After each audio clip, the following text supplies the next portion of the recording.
Hey everyone, thanks for stopping by my channel. I'm recording Rissa, I'm Rissa and this is recording Rissa. So I really appreciate you taking the time to check out my 10-ish minutes video on neuroscience, especially this one, the neuroscience of stress, and how stress impacts our levels of neurotransmitters and hormone levels in the body, and how our hormone levels and neurotransmitter activity affects our stress levels. Because I do believe that everything is interconnected, and I don't think that there's one without the other. My qualifications, you may ask.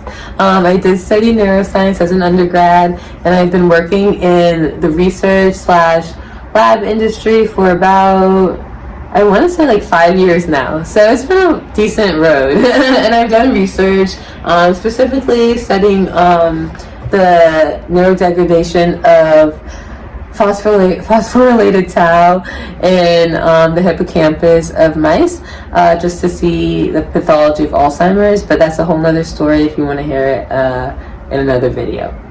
Anyways, if you like what I talk about in this video, please like and subscribe. I really am going to jump in just so I can keep it to a little bit under maybe 15-ish minutes. But I do hope to do this all in one video. So right now I'm just going to talk to you about what kind of stressors we see in our lives, and then I'll get into the cellular effects and like what comes with these stressors. Alright, let's jump into what these stressors even are. Alright, so the different kinds of stress are what I'm about to go over right now. And just keep in mind that there might be more than what I've listed, but this is what I think is commonly accepted, okay? So first off, we have physical stress. So what are physical stressors? I'm going to say physical stressors look like things like injury, illnesses, pretty much anything that's going to affect our physical body, right? So intense exercise, extreme temperatures, those things physically affect us and put our bodies under duress. And duress just means intense stress, okay? So that is one form of stressor, and that's kind of like one way we experience stress.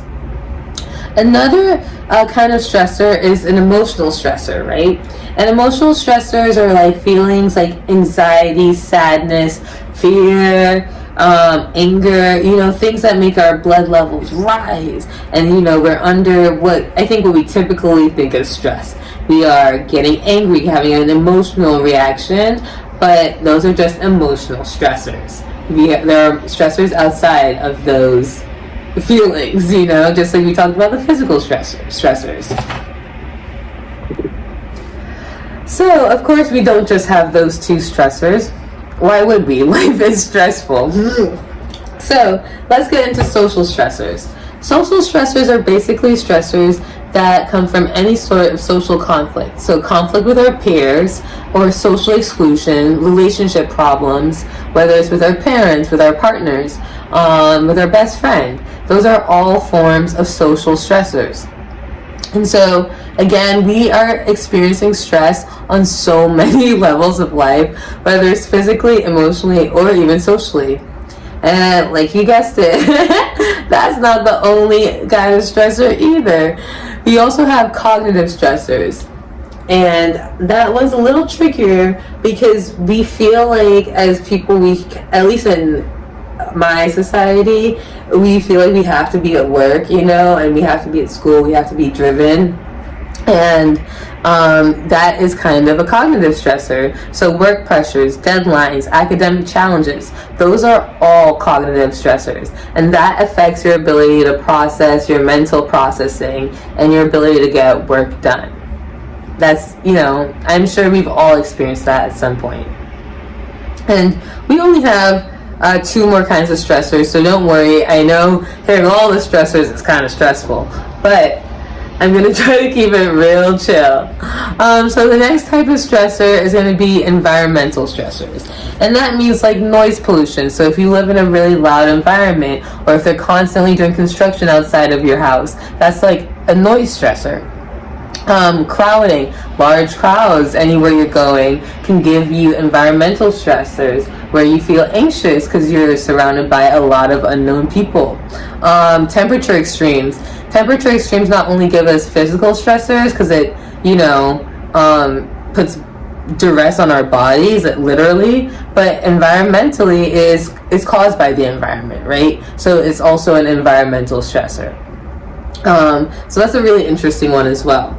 And then the very last one is kind of what we think of as the big stressor, and that's traumatic stressors. So what we think of when we associate PTSD, post-traumatic stress disorder, with things, with illnesses or with events, it's going to be stuff like car accidents, natural disasters, any kind of traumatic event, something that you did not expect in your life that has changed the course of how you perceive and feel fundamentally, and those are traumatic stressors, So now that we've gone through all six stressors right here, we're also going to talk about just how they affect our hormone levels and like what our hormones look like when we're experiencing those stressors, as well as a couple neurotransmitters. All right, jumping on in.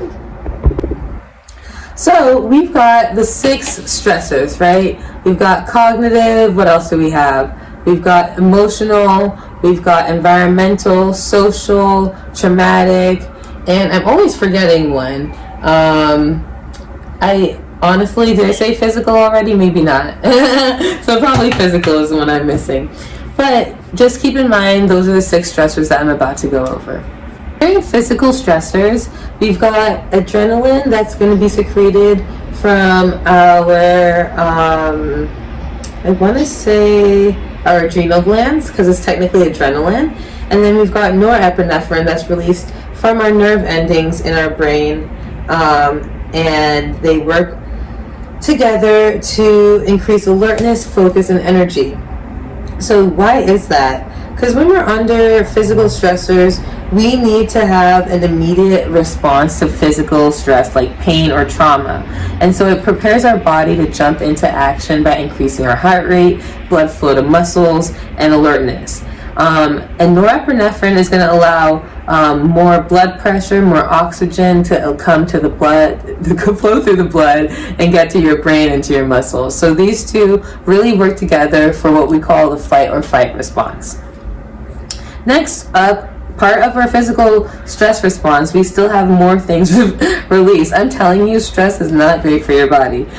So cortisol is also released, and this is part of your body's response to help maintain energy levels, okay? So it increases blood sugar, and it suppresses non-essential bodily functions.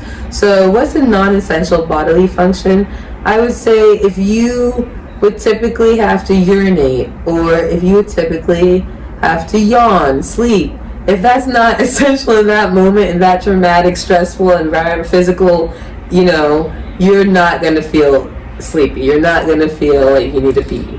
You're going to feel like whatever you need to do in that moment to survive, you will do. Endorphins are released to block pain and give us a sense of well-being, especially after like a really heavy exercise or a serious injury, okay?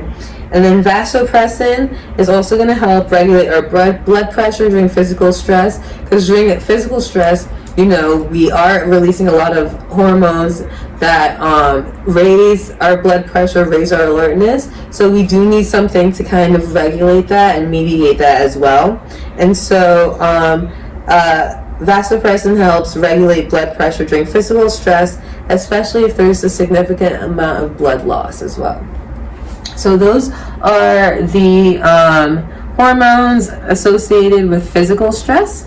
And we're just going to jump on in to emotional stress hormones and neurotransmitters. So with our emotional stressors, right, we've got anxiety, fear, sadness, anger. Those are the things we're thinking of right now. We've got some neurotransmitters and hormones that are activated. So we've got adrenaline.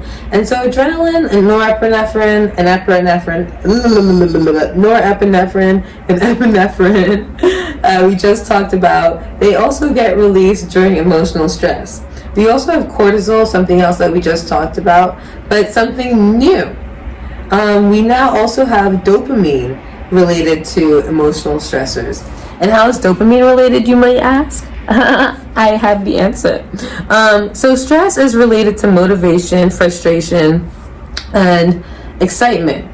And excitement can activate dopamine. For example, frustration in an unresolved situation may cause dopamine release because you're feeling a little, you're feeling conflicted, and that's going to lead to that sense of agitation that you feel. So when you feel like a deep sense of like, oh, I can't figure out this puzzle, this one thing I can't get, there's dopamine being released, and that's causing that agitation, that restlessness that you're feeling.